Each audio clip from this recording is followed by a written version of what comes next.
bem? Bem-vindos ainda mais para uma aula atualizada. A gente está fazendo hoje, apresentar para vocês a aula de parvovirose canina, tá? Outra importante doença de cães que, né, tira aí um pouco também do sossego de alguns tutores, né?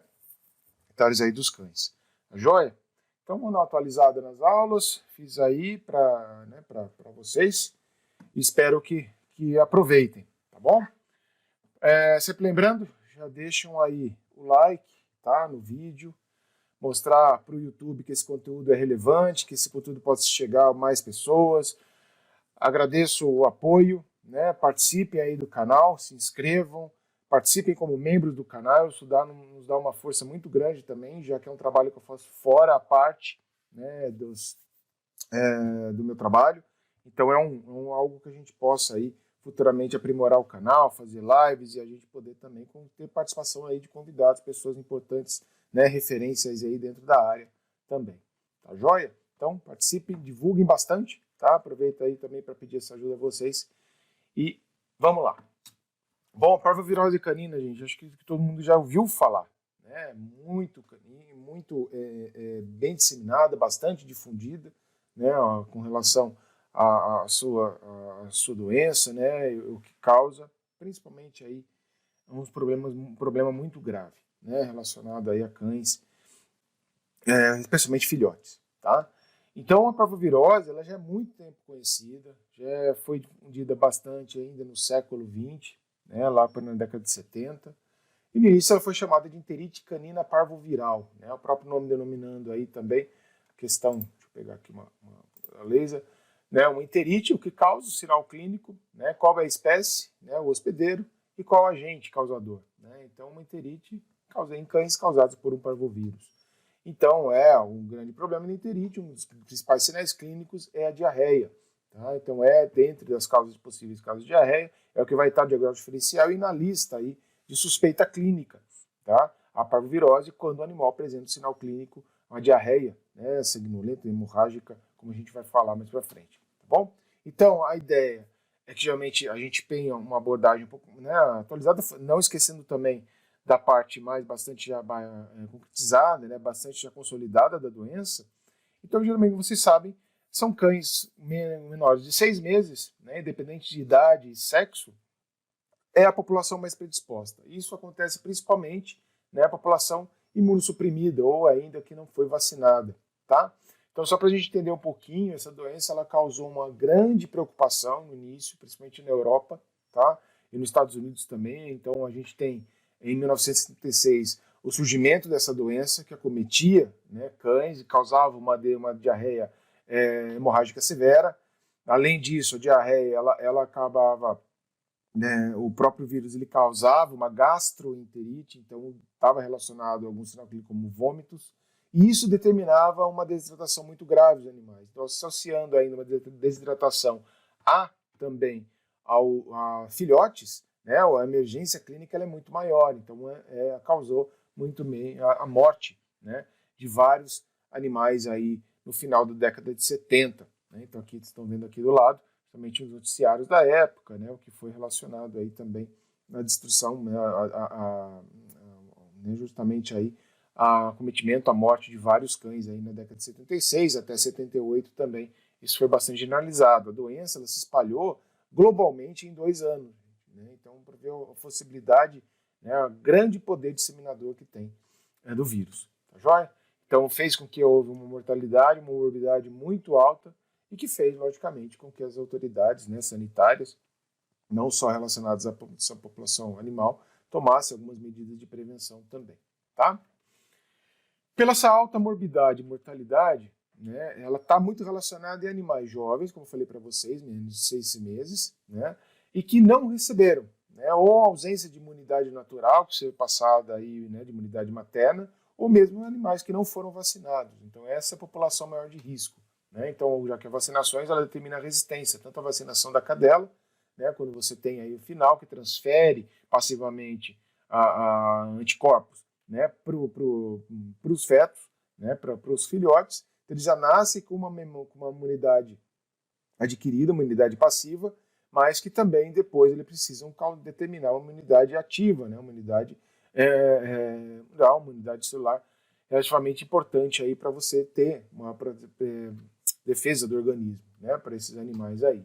Então a incidência ela está relacionada a cães aí de 6 semanas até 6 meses, e os anticorpos maternos, sempre lembrando que eles duram aí em torno de 2 a 4 semanas de proteção, né? Então é muito importante, além disso, da questão do anticorpo materno, tem toda a questão também do animal ingerir uma boa quantidade de colostro, de qualidade também muito boa, né? Então aí vem a questão da atenção logo ao nascimento. Esses animais eles têm que, né, a ninhada ela precisa se alimentar, precisa mamar para justamente adquirir esses anticorpos maternos em quantidade e também qualidade suficiente, tá bom?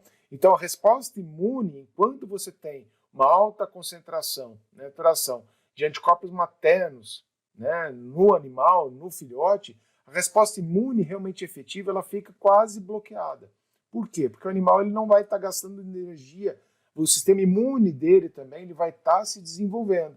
Então isso, os anticorpos maternos, eles servem uma proteção por um determinado tempo, até que esse sistema imune volte aí a produzir, comece a produzir, se desenvolver, e aí realmente tem uma resposta ativa desse animal, né? Então, nesse intervalo, após cessar os anticorpos maternos, até que termine ou comece o esquema de vacinação, né, nas 6 semanas ou 45 dias depois, né, do que seria o desmame do animal, a gente tem a janela de suscetibilidade. E aí é que mora um perigo, né, relacionado não só à parvovirose, mas a outras doenças também. Né? Então a gente pega aqui, por exemplo, esse gráfico, a gente vê a curva aqui de anticorpos maternos, né? Então aqui, ó, né, os IgG derivados, né, que são obtidos pela, né, pela imitação do colostro, e a gente nota que até você ter um limite, né, até você ter um título de anticorpo suficiente capaz que consiga ter uma imunidade efetiva, né, específica, que é a IgG aqui de imunidade ativa do animal, ele demanda tempo. Né? Então, dias após a vacinação, em torno de 5, 10, 25, somente lá para os 20, 25 dias ele vai ter a primeira dose. Logicamente, está falando de anticorpo, o anticorpo não dura para sempre. Por mais que você tenha resposta imunológica, né, respostas de memória também, com resposta imunicelular, você vai ter necessário depois as outras doses da vacina para você ter um booster vacinal, né, um aumento desse nível de anticorpos séricos para justamente manter o animal protegido não só da parvovirose, mas de outras doenças, principalmente relacionadas aí à vacinação polivalente, tá? Então, a IgM ele tende a reduzir, né, que são anticorpos já iniciais, né, que tem aí o coringa da imunologia, e depois anticorpos específicos pelo IgG feitos ativamente. Então, esse período aqui, né, de 4 a 6 semanas é o período crucial. Você tem uma janela, tanto é que você tem uma queda no anticorpo materno, mas ainda anticorpos ativos, né, produzidos pelo próprio animal, em número insuficiente de protegê-lo contra as doenças, contra esses agentes causadores de doença. Tá bom? Então, sempre aí, bastante atenção nessa janela de suscetibilidade. Bom? Então, essa incidência está associada também, né, a formar essa infecção, e o que a gente mais vê é a chamada gastroenterite hemorrágica, né? Praticamente é uma forma clínica da doença mais conhecida relacionada à parvovirose. Tá? A gente vê alguns relatos também na literatura de raças predispostas, justamente por determinar a maior virulência do vírus. Né? Então aí não seria uma baixa resistência do animal, mas sim uma adaptação que o parvovírus tem a algumas raças que fazem com que aumente a virulência desse vírus. Né? Não está relacionado a menor imunidade ou menor resistência do animal, e sim uma característica de adaptação vírus hospedeiro. Tá? Então você tem aí Doberman, Rottweiler, Pastor Alemão, Labrador, Pitbull e raças também derivadas dessas raças maiores aqui, também tem maior predisposição à parvovirose. Né? No início, quando houve uma grande disseminação, né, como eu falei para vocês, o histórico lá em 76, 78, justamente foram raças do Doberman. Né? O Doberman era uma raça muito criada, se tinha uma grande quantidade de animais da raça Doberman, principalmente no final do século 20, né, de 70 até final da década de 90, você tinha uma raça muito predominante no mundo inteiro. E isso fez com que ela fosse diminuída, digamos assim, menores, né, espécies menos criadores, justamente por conta da parvovirose, já que o Doberman mostrava-se uma suscetibilidade muito grande e com relação à virulência, e aí você tinha uma deficiência muito grande, né, o animal, ele realmente, muitos morreram, e aí você teve uma queda da criação dessa raça também, assim como o Rottweiler, Pastor Alemão, que eram muito, né? Doberman e Pastor Alemão eram muito comuns, né? Nas casas aí, como cão de guarda, mas no final aí do século XX, Depois veio Rottweiler, substituindo o Doberman, né? Substituindo entre aspas, né? Mas Labrador e Pitbull também são raças predispostas, tá bom? Como que se dá a transmissão? O que a gente observa, né? Sempre a gente fala de parvovirose canina, a gente imagina justamente essa cena aqui. Uma diarreia, né? Tudo animal apático, né? Em decorrência da desidratação, todo o processo sistêmico que determina também o vírus, o próprio reflexo da infecção viral. E isso daqui a gente vê um ambiente totalmente contaminado, né? Então, logicamente, a transmissão ela se dá por via oronasal, por meio da contaminação do ambiente, vento, água, pelas fezes, né? Que é justamente a grande porta de saída do vírus de um animal infectado, aí, contaminando o ambiente e permanecendo no ambiente por muito tempo. A gente vai falar disso, tá? Então, contamina por meio dessas fezes, desse material contaminado, o fomites, né? O próprio ambiente. E aí, quando você tem a porta de entrada, então geralmente infecção oronasal, seja ingerindo ou aspirando, né, as partículas virais, tanto pelo ambiente, ou que está também aí né, em alimento, em água contaminada, você tem um período de incubação que varia aí de 2 a 14 dias após a entrada do vírus, né? Então, para você começar a ter os primeiros sinais clínicos. Geralmente a média é de 4 a 7 dias, né, de infecção aí. Então, você tem a eliminação do vírus. Ele já começa início ao terceiro e quarto dia pós-incubação, né, do período de incubação. Então, terceiro e quarto dia, mesmo não apresentando sinais clínicos, o animal ele já pode eliminar, excretando o vírus pelas fezes, tá? Que pode fazer isso até por 20 dias, tá? No início aí das infecções, no início dos sintomas, até aparecimento dos sintomas, né? É um vírus que tem uma resistência muito grande, a gente vai falar características dele, morfológica do vírus, né? Então, podendo permanecer no ambiente aí num período maior até de 6 meses, tá?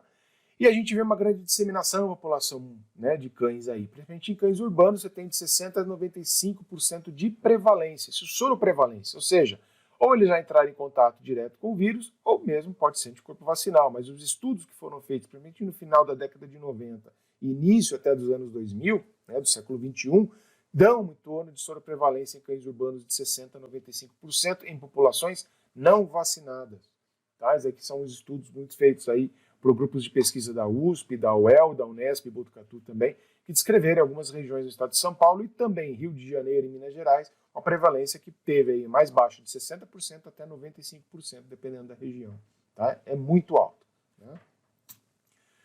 E aqui está uma das razões, né, por que o vírus, o parvovírus canino, né, o protoparvovírus carnívoro do tipo 1, né, chamado CPV2, tá? Esse aqui é o nome mais atual dele, como já não tão atual assim, né, já faz alguns anos, né, que o CPV2 aí foi denominado carnívoro, né, protoparvovirus 1, né, que aí seria o nome técnico. E por que ele é tão resistente? Por justamente ser um vírus não envelopado.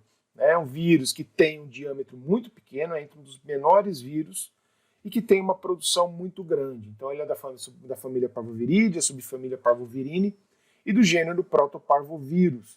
E tem uma replicação facilitada, né? A gente vai falar já disso no material genético, e a gente observa que o que você tem o quê? É um vírus de uma partícula muito simples, de material genético e uma fita simples de DNA. Então a replicação do vírus ela ocorre dentro do núcleo da célula por meio das próprias proteínas nucleares do animal, faz com que esse vírus, essa molécula de fita simples de DNA seja colocada como fita dupla e aí você tem todo o processo de síntese proteica utilizando o maquinário celular de uma forma mais simplificada.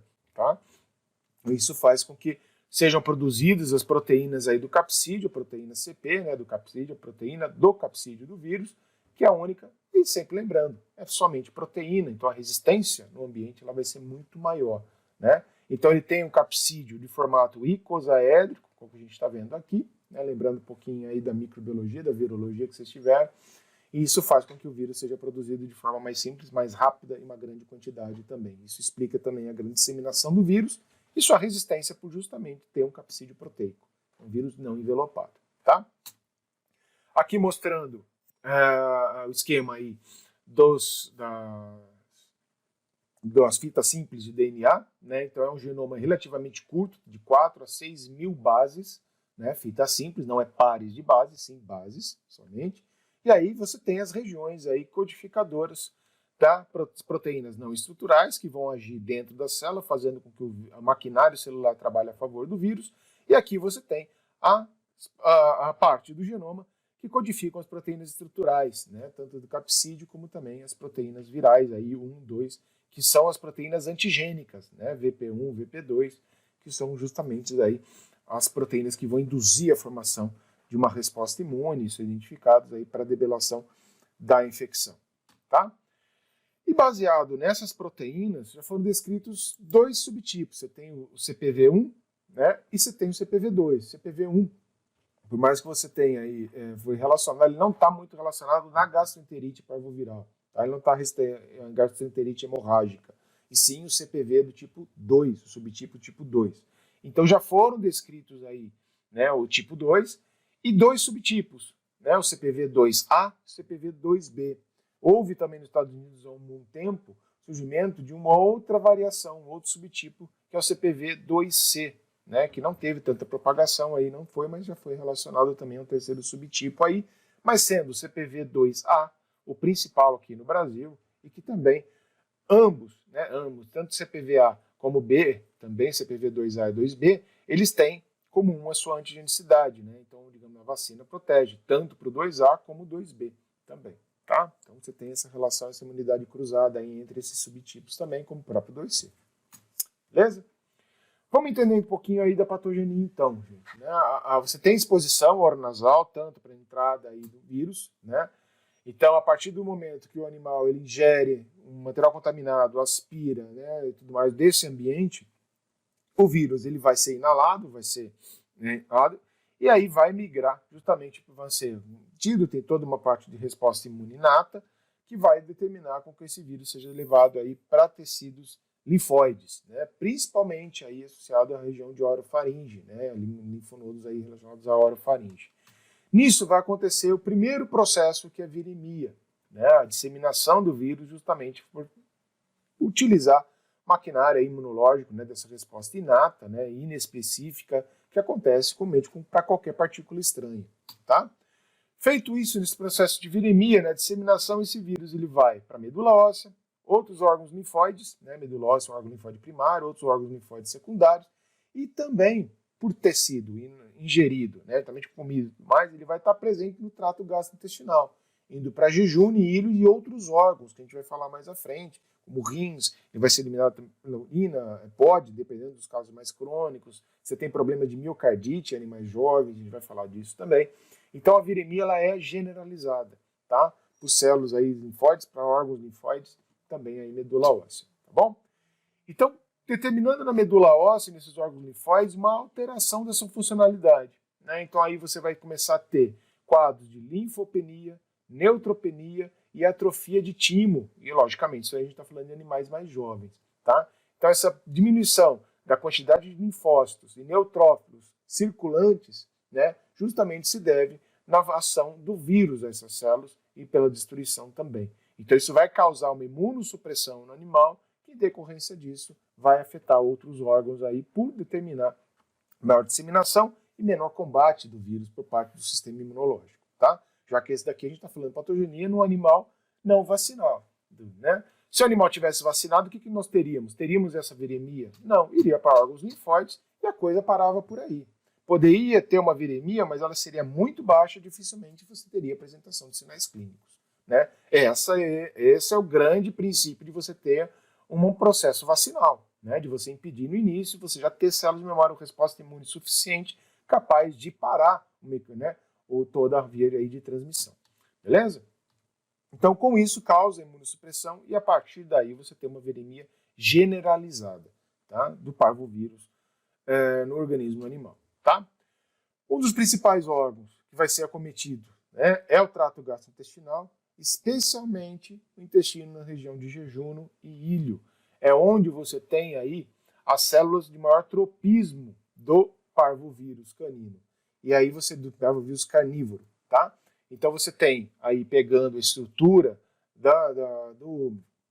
do jejum e do ilho, você tem aqui as vilosidades intestinais. Então você tem duas regiões aqui, né? Que você tem a região de cripta, né? Vamos pegar aqui, então para aqui para baixo você tem a região de cripta e aqui para cima você tem as vilosidades. Então o que nós temos no primeiro momento? Né, funcionando de forma sadia, você tem a absorção natural aqui, normal, melhor dizendo, né, dos nutrientes, de água, de todo o bolo alimentar, do processo digestivo, né, tão só pela motilidade e decorrência aí que faz o processo de digestão, mas também de absorção, né, absorção normal funcionando. O que vai acontecer quando você tem infecção pelo parvovírus? Você vai ter a destruição dessas células de vilosidades. Consequentemente, o que vai acontecer? Você perde área de absorção, você perde área de contato com o alimento e você vai ter esse cenário aqui do lado direito, tá? Então isso faz aqui com que você tenha aí todo esse processo acontecendo aqui, tá? O que isso vai trazer para o animal? O que isso vai trazer para o animal, né? Você vai ter aqui todo um processo de destruição dessas células aqui, né? Então, como estavam antes, só como que fica. Então, o que vai determinar? Você vai perder capacidade absortiva, já era. O que você tem? Olha a setinha inverso aqui. Você vai ter o quê? Um aumento da permeabilidade e, além disso, você tem uma secreção aumentada, que antes era normal, você vai ter uma secreção aumentada, justamente para regular esses dois, né, que seria aqui um aqui, esquece daqui, esses dois ambientes. Né? Então, você tinha uma membrana seletiva, você vai ter aumento dessa permeabilidade, consequentemente, você vai ter o quê? Uma perda de líquido na tentativa de você manter o equilíbrio entre esses dois processos. Então, você tem uma secreção, né? Também que antes era mantida aqui para um funcionamento normal, e agora você vai ter uma falha, né? Uma diminuição da absorção e manutenção do conteúdo ali na luz intestinal. Tá joia? O que a gente vai ver aqui também, pessoal, né? Só mostrando aqui para você. Então, aqui só uma atividade que eu fiz. Você tem aqui a região de cripta, a região de vilosidade. Consequentemente, qual que é a função das células da cripta, além de secreção? É justamente a reptilização das vilosidades intestinais, que isso daqui é perdido pelo atrito do bolo alimentar, se ocorre a descamação. É um processo fisiológico. No entanto, com a presença da questão dos vírus aqui, o que vai acontecer? Você tem a destruição dessas células, não somente da vilosidade intestinal, mas também da região de cripta. Consequentemente, o que vai acontecer para prejudicar ainda mais essa absorção? Você vai ter o quê? Esses vírus se replicando nas células da cripta e vai determinar o quê? O achatamento da vilosidade. A perda de função de destruição dessas células, consequentemente diminuição de área de absorção e aumento da secreção. Resultado disso, você vai ter o achatamento, como foi falado, um colapso, que é perda total de função do segmento, e também possibilitando a necrose tecidual, já que, o que acontece? O que nós temos aqui também na região de cripta? Uma grande quantidade de vasos. Sempre lembrando que o trato intestinal de todos os mamíferos aí, aves, mas o que é? São colonizados por bactérias, que estão em equilíbrio, né? Pela capacidade também de bloqueio, né, de entrada dessas bactérias no sistema. Com a necrose, com a destruição dessas células, você vai ter uma infestação bacteriana também, podendo causar necrose nesse tecido aqui também. Né? Uma infecção uma oportunista aí, secundária. Beleza? Então você vai ter a necrose de cripta e a diarreia por má absorção. Resultado disso daqui, um processo ainda pela destruição da cripta, onde tem uma grande quantidade de vasos, sangue, né? Vasos sanguíneos são rompidos, são destruídos, e parte desse conteúdo sanguíneo vai ser liberado para a luz intestinal. Consequentemente, você vai ter uma diarreia hemorrágica ali. Tá? Se for de uma forma moderada, onde o animal ele consiga se restabelecer, esse animal vai se recuperar. Ou se for de uma forma mais severa, isso possibilita infecções secundárias, geralmente de cunho mais bacteriano, igual eu falei para vocês, que pode culminar com uma sepsemia, né, determinando coagulação intravascular disseminada, e esse daqui é o pior cenário de um animal com parvovirose. Né? Então, a parvovirose ela deixa de ser, inicialmente, ela é a causa, mas o problema daí passa a ser o quê? De uma infecção secundária, né? A sepsicide, que geralmente aqui o prognóstico é o pior possível, que pode culminar com a morte do animal. Certo, gente? Então, isso seria a patogenia básica nesse processo de jejum em ilha, aí, quando é cometido de um animal jovem, não infectado, não vacinado, melhor dizendo. Tá? E sempre lembrando da característica do problema disso daqui, está associado principalmente ao quê? A desidratação. Tá? Associado a isso. Outros órgãos que podem ser acometidos, o miocárdio, né, esôfago, rins, fígado e pulmões, aqui principalmente mais associados aí até ocorre um processo de maior dano, né, a ser agravado em decorrência de infecções secundárias, principalmente em região de pulmão, fígado e rins também, tá? Mas o miocárdio é o principal aí, tá? Então, dentro dessas formas clínicas apresentadas, né, o que a gente chama de, alguns livros trazem como caracterizado como síndrome clínica, é a miocardite. Tá? A miocardite ela acontece em neonatos, né, filhotes de cadelas positivas para parvovirose, tá? Em quadro de curso de doença. Né? Então, você tem infecção intrauterina ou mesmo nas primeiras semanas de idade que são passadas para esses animais. E isso vai causar um processo, né, de alteração do funcionamento do coração, né, decorrência aí de alterações aí de contração. Isso vai determinar uma arritmia cardíaca e que muita característica da morte súbita de animais menores aí de 3 meses. Tá? Outros sinais que podem apresentar são insuficiência cardíaca, né, um edema pulmonar na tentativa do organismo compensar essa insuficiência cardíaca. Né? Então você tem toda uma alteração aí da questão de pressão, da questão também respiratória, isso vai causando edema, questão de extravasamento, a liberação aí de líquido por parte dos vasos, e mantendo esse edema também um inchaço aí no pulmão, tá? Esses animais, no caso, você tem cada vez mais raro isso acontecer, porque geralmente as fêmeas de animais vacinados, elas mantêm essa imunidade e protegem a ninhada, né, por imunidade passiva. Então é uma manifestação muito rara. E quando geralmente chega, gente, para veterinário, ou caracteriza como morte súbita até. Então, logicamente, pela anamnese, consegue descobrir, mas a cadela ela era vacinada contra a parvovirose, sinomose, né, contra a vacina polivalente.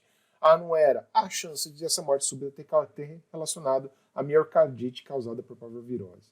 Tá? Então, aqui você vê os sinais clínicos, coração do filhote, né, essas áreas mais necróticas aqui, mais branquiçadas, são áreas necróticas, tá? Também aí relacionados aí a uma fonte, né,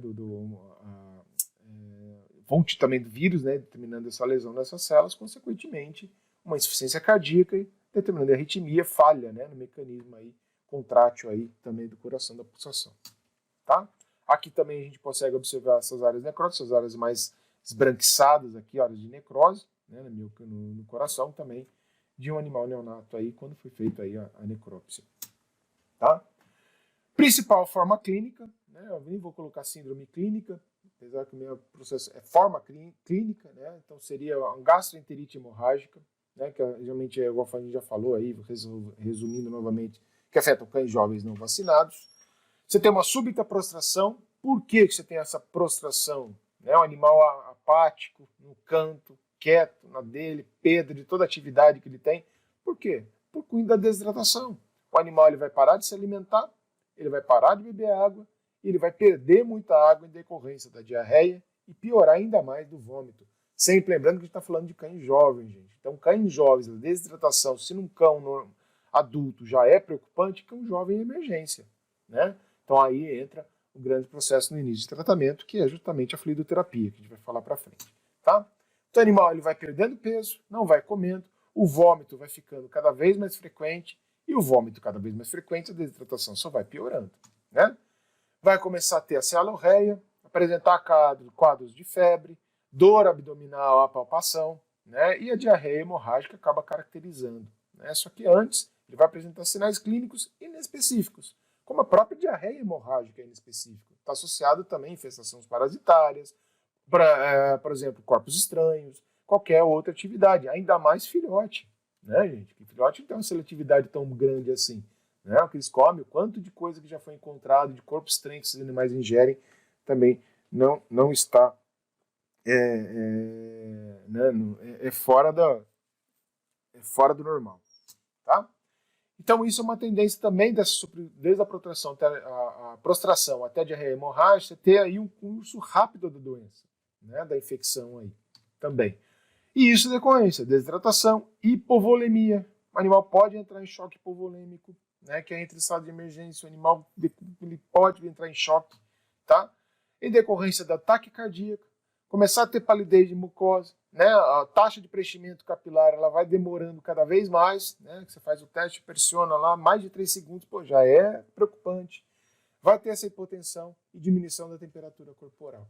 É tudo o que o clínico, né, o veterinário clínico, que está no plantão, que recebe essa emergência, é tudo que ele não quer receber. Por quê? Isso daqui, geralmente, o choque hipovolêmico é um dos principais causas, né, problemas encontrados de emergência. E quando chega nesse ponto, o restabelecimento, tudo bem, pode acontecer, pode chegar, né, mas aí identificar a causa disso, né, um leque muito grande aí de possíveis para diagnóstico diferencial, além das causas infecciosas parasitárias, a gente está falando de outros problemas, né?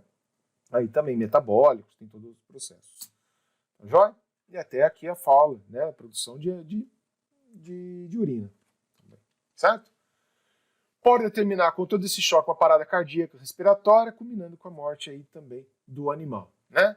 Fácil lá, vamos fazer um hemograma para ver o que tem, né? Estabelece, põe fluidoterapia, vão colher sangue, vão tentar. Primeira dificuldade, né? Para fazer a pulsão sanguínea, decorrência da hipovolemia. Você vai encontrar uma baixa concentração de leucócitos, né? Uma leucopenia muito grande, anemia também, hipoproteinemia, tá? São achados clínicos aí encontrados também no hemograma. Aumento também de ureia e creatinina aí nos exames bioquímicos, né, uma azotemia pré-renal, ou seja, a causa não é renal, não é problema renal, e sim processo sistêmico que determina esse aumento de ureia e creatinina, uma falha em decorrência da hipovolemia, né? Podendo ter a hipocalemia também sendo encontrados aí como achados clínicos, tá? E aí são os sinais clínicos característicos, vômito e diarreia, né? Diarreia frequente, vômito também frequente, diarreia com estria de sangue, sanguinolento, dependendo da fase, dependendo também da recuperação, se o animal recupera, se não, se for mais moderada ou mais severa. Tá? Podendo combinar dessa forma aqui. Né? Animais neonatos, então vê a apatia do animal também. Tá? Bastante preocupante, gente. É caso emergencial. Né? Podendo ter a necrose tecidual, então casos aí de infecções aqui com necrópsia, né? Então você vê as alças intestinais aqui bastante em estados de necrose já avançados, né? E inflamados também, tá? E aqui a gente vê justamente o necrópsia, né? A parte de jejum e ilho, olha essa mucosa aqui, né? Praticamente sem qualquer normo, né? Digamos assim, são normais aí observados, né? Bastante sanguinolento conteúdo intestinal ali. Tá?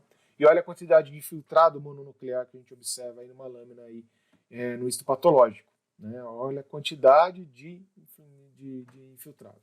Tá? Esses seriam os processos. Né? Então você tem aí uma liberação de sangue no conteúdo, né? Dentro da luz intestinal. Isso faz também com que esse sangue seja também entrando em contato com enzimas digestivas, né? Com todo o processo, a história que está caminhando ali e tudo mais. Isso faz com que você tenha um odor muito forte das fezes, né? O odor característico das fezes é um odor muito forte, pútrido, tá? Bastante característico, né? E logicamente fica todo manchado aí, traseiro do animal, a região próxima ao ânus, aí glúteos e tudo mais, a cauda também do animal. Tá? Então bastante característico, o cheiro também já dá para ter uma ideia um pouquinho, né, da gravidade do problema também, certo?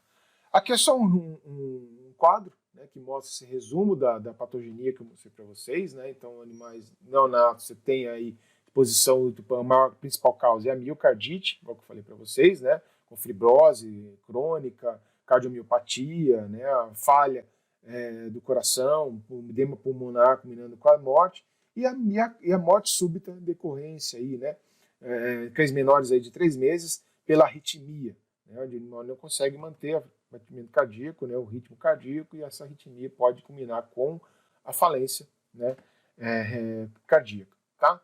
Se é um animal exposto com mais de 8 semanas, né, então você tem a viremia que nós falamos, né, o problema vai ser a gastroenterite, né, enterite com diarreia, podendo ser ela mais moderada, tem a recuperação, ou severa, você tem aí a morte causada aí por todo o processo que a gente já falou de infecção secundária.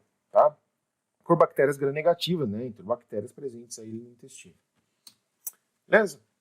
Diagnóstico, gente, como é que é o diagnóstico? O diagnóstico, né, acaba sendo mais clínico do que laboratorial. Lógico, o diagnóstico laboratorial serve para confirmar, atrelado também ao histórico, à anamnese feita, né, aos sinais clínicos evidenciados no exame clínico e também achados de hemograma. tá? Mas bater uma tela você tem que ter o quê? A união dessas informações, né? Então o veterinário, aí, sendo mais investigador, você tem que ter essa confluência, também essa relação dos dados. Então não é que a clínica é soberana ou o diagnóstico laboratorial é soberano. Não, elas precisam ser conjuntos, é uma série de informações necessárias. Tá?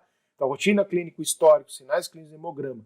Prejudica ainda mais quando nós temos o estado de infecções secundárias. O animal ele começa a ter coagulação intravascular disseminada. A causa foi parvovirose, mas qual que é o foco agora do tratamento? Será que a gente tem que focar na sepse também, com antibiótico terapia? Tudo isso vai ser evidenciado, a forma de tratamento, baseado no diagnóstico, na interpretação clínica do caso. Tá? Então tomem cuidado com relação a isso. Então o diagnóstico laboratorial ele acaba sendo definitivo, mas sempre associado ao diagnóstico clínico. Tá? Então você tem diferentes métodos, como ELISA, por meio de antígenos fecais, você pega as fases da diarreia, você faz o ELISA em alguns laboratórios, você tem o SNAP, parvo teste também, que pode ser utilizado aí também com as fezes diretamente, identificando o vírus nas fezes. Onde você tem aqui positivo, que é para o vírus controle, você tem o controle positivo, e aqui identificando, tendo coloração ali, o parvovírus também. Tá? Existem testes ainda referenciados na literatura, teste de inibição da hemaglutinação, ou o próprio HA, o teste de hemaglutinação, tá? Que utiliza em laboratórios, poucos têm mais utilizados, é um teste rápido até, tá? Então coleta as fezes, é feito diretamente com fezes e com hemácias também. Além do isolamento viral. Lógico, isolamento viral nunca vai estar envolvido na rotina clínica, isso está mais relacionado a estudos, mas no início você tinha para confirmação isolamento viral em células aí, né, o MDCK, Marden Debris Canine Kidney, né, Canine Kidney aí, que são células aí mantidas em meio aí do Marden Debris, né, que é o meio de cultura, para cultura de células e rim de cães, né, para isolamento viral, mas não é muito utilizado, lógico, na rotina clínica não é, né, sendo que é muito limitado, poucos laboratórios utilizam aí essa isolamento, que precisa ter diferentes passagens em culturas de células, pelo menos 3 aí para poder ser identificado depois o vírus, seja por imunofluorescência direta, ou seja também por imunomicroscopia, por exemplo, ou sorologia também pareada, né, hemaglutinação, vírus neutralização aqui também pode ser utilizado. Tá? O principal é o parvoteste, associado logicamente, ao diagnóstico clínico, que é o mais acessível, o mais que geralmente chega, os veterinários chegam à conclusão do parvovírus canino. Beleza? Tratamento, pessoal. O tratamento ele sempre vai ser baseado em suporte, né? Já que você não tem uma droga antiviral específica para o parvovírus, né? Já foram feitos diferentes protocolos antivirais e ver que o principal processo é justamente você determinar condições do organismo do animal para debelar a infecção viral. Então, o tratamento ele sempre vai ser de suporte baseado nos sinais clínicos, né? Baseado também digamos assim, na forma também que o animal chega ali, principalmente, né? Emergência médica, ele está no início de sintomas, o que é muito difícil, né? Quisera todos os veterinários receberem animais. Ah, tá com uma prostração, vamos identificar o que é. Não, nunca vai chegar isso para você. Vai chegar quando o animal está totalmente com uma diarreia hemorrágica absurda, com vômito, não come, não bebe, não faz xixi, nada. É aí que começa a estar no período muito mais avançado da doença, né? Então, a fluidoterapia ela é essencial. Então, colocou o animal para restabelecer, por quê? O maior risco aqui é o quê? A hipovolemia, né? Então, fluidoterapia para restabelecer o volume sanguíneo, restabelecer, dar energia para esse animal, né? Então, fluidoterapia aí são venosa também. Associa a antibiótico terapia. Por que a antibiótico terapia ela é sempre vista? Em decorrência de infecções secundárias pela destruição do parvovírus em regiões de cripta, no ilho e no jejuno. Então ali é uma porta aberta para bactérias gram-negativas, para as enterobactérias presentes no intestino, que é da parte da microbiota natural do animal. Então faz a antibiótico terapia prevenindo a sepse, prevenindo a CID, a coagulação intravascular disseminada também. Uso de antiemético também, tá? Na possibilidade de você diminuir essa desidratação, principalmente a ocorrência pelo vômito, né, que é o animal, porque o vômito ele acaba potencializando ainda mais essa desidratação. Faz o controle da hipoglicemia e hipocalemia pela fluidoterapia, tá? E dependendo do grau do animal, pela linfopenia, leucopenia e anemia, até é indicado, dependendo do caso, a transfusão sanguínea, tá? Como também a transfusão no plasma sanguíneo, até para você ter uma resposta imune, né, aí no caso passiva, tá, de um animal para outro, como se fosse um soro o animal está tomando aí também, que possa debelar a infecção pelo parvovírus, tá? Terapias antivirais específicas, já falei para vocês, você tem o raro soro hiperimune, ele tem mais ação na fase inicial, só que é muito raro de você ter. Né? Não pensa, geralmente o tratamento de suporte ele tem aí uma grande eficácia, né? Não é necessário você ter o tratamento específico antiviral. Já foram utilizados, tem interferon ômega felino, né, que vão intensificar a resposta imune do animal, só que o problema é que isso daqui tem que ser utilizado mais na fase inicial da doença. Por quê? A imunossupressão que o vírus causa também é grande, lembra? Então não adianta você ter interferon ômega felino se o animal ele não tem uma reserva energética, se o organismo dele não está conseguindo ter a formação de células, né, por parte dos órgãos linfóides. Então isso também evidencia uma terapia específica antiviral, ela acaba sendo bastante limitada. Também é mais de difícil acesso, né, pessoal, também com relação a isso. Beleza? Aqui é um quadro relacionado às principais drogas, né, a duração, a dosagem, aí, o intervalo de doses, tá, das principais drogas utilizadas para controle, né, aí no caso uma terapia para um paciente, né, para um animal com a parvovirose. Então você pega aí antieméticos, né, com a clorpromazina, tá? Agentes antimicrobianos, a antibacterapia, ampicilina, cefazolin, né, o ceftiofur, muito utilizado, ceftiofur também, gentamicina também pode ser utilizada. Aqui tem as dosagens recomendadas, né, a rota. Logicamente que o protocolo de tratamento vai de veterinário para veterinário. Né? Você está dando conta do recado, logicamente isso daqui também, você tem drogas hoje mais eficazes que podem ser utilizadas, depende muito do estado. É a interpretação do veterinário que vai passar para qual que vai ser o tratamento. Tá? E aqui, no caso, né, a transfusão sanguínea ou mesmo plasma, dependendo da situação que o animal se encontra. Beleza? Pessoal, se a gente falou que uma das principais causas, né, da parvovirose ainda ser uma doença amplamente disseminada no mundo todo, né, e bastante, não digo muito comum na rotina veterinária, mas que está presente, né, dificilmente você tem hoje um clínico veterinário que não passou ou não tem um paciente recuperado que não chegou a atender um animal com suspeita de parvovirose, isso praticamente não existe. Esses quadros se devem justamente pela característica do vírus e pela característica também do hospedeiro que o animal se encontra. Tá? Então, se a gente for restabelecer de uma forma simples de a gente especificar a manutenção de uma doença por meio da tríade epidemiológica, lógico, há outros modelos muito mais específicos, muito mais ouvintes relacionados à forma de manutenção da doença numa população, mas se a gente for pegar a tríade epidemiológica, ela está relacionada a ambiente, hospedeiro e agente etiológico. Né? Então, agindo em cada ponto, daí você consegue debelar a infecção, impedindo a transmissão, agindo no ambiente ou protegendo o animal, tá? Ou agindo diretamente no vírus. Terapia antiviral direta, dificilmente você vai ter no animal.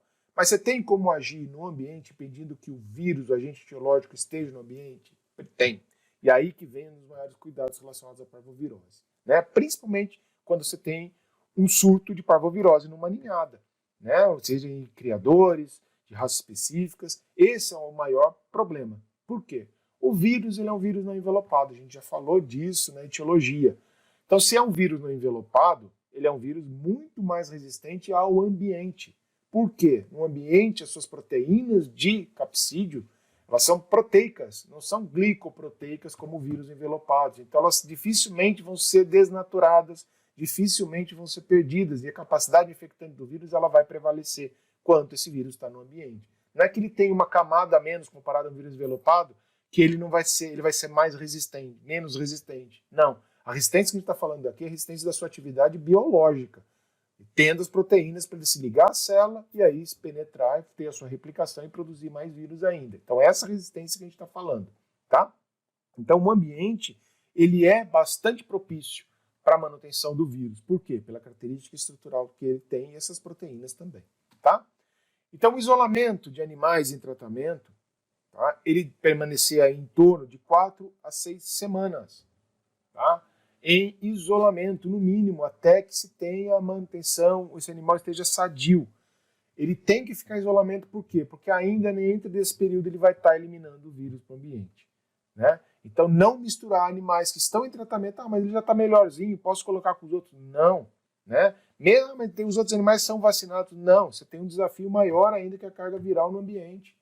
Então a imunidade pode estar sendo estabelecida, mas o desafio já está lá em cima, então desbalanceia a coisa, você vai ter infecção, tá? O que é importante? Limpeza e desinfecção de equipamento, gente, tá?